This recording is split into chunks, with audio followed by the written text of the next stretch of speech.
Estamos aqui diretamente da cidade de Nova York fazendo a cobertura do Pride 2019. Hoje, 28 de junho, é o dia que se comemora 50 anos de Stonewall. O riot de Stonewall foi o que iniciou o movimento LGBTQIA no mundo inteiro.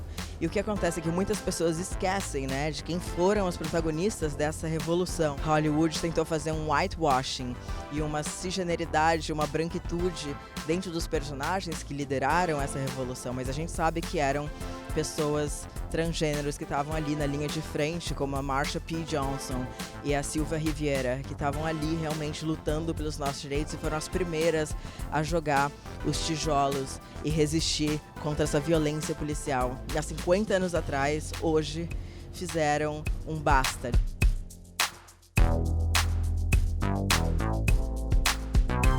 You know, it's important to start by saying, growing up as a queer person in the South and a queer Black person, we didn't get the stories and the history of Stonewall. But once I did learn about the history of it, you know, I sort of heard the two versions, right? There's the whitewash story, and then there's the truth, which is around our mother, Sylvia Rivera, Marsha P. Johnson, you know, throwing those first bricks and starting the riots. And even another part of the story that I learned recently where Marsha climbed a light post and dropped a bag of bricks on a police car, right? On a different day. And so, you know, these are stories that have been erased and stories that we don't get to hear or learn unless we learn them from our queer Black and brown elders.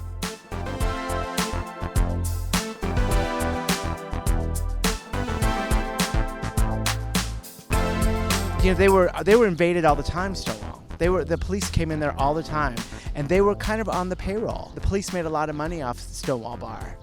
And it was also run by the mafia, and they had no running water in the bar. But it was a place that people loved and that people had a really good time at. Marsha P. Johnson was the mayor of Christopher Street, and she was very fluid, didn't care how you labeled her, was always welcoming. I was there that day when they found her body on the pier. Didn't know it was her at the time. And it was sad because it was just so, she was beaten, battered. I mean, she was so destroyed looking. People seem to have been forgetting her.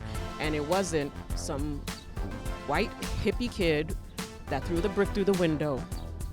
Yeah, it was all about money, and it was all about whitewashing, you know, our history for Hollywood's sake, for their money. And we all know it was terrible, and Sylvia Rivera, we definitely would see her a lot too. Not so much in the club scene, was mostly down here in the village on Christopher Street. You know, we want to include them because they kind of paved the way. They created a lot of stuff for transgender kids, for older homeless, you know, trans women, transvestites. I mean, they were inclusive for everybody.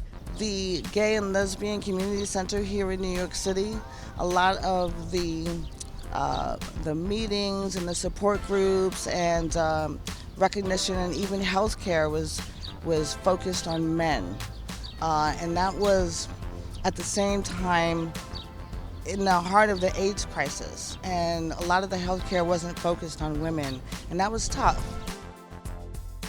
And we need to make sure that when we see something like the whitewashing of Stonewall, that we raise our hand and be like, wait, that's not exactly what happened, and that's not fair.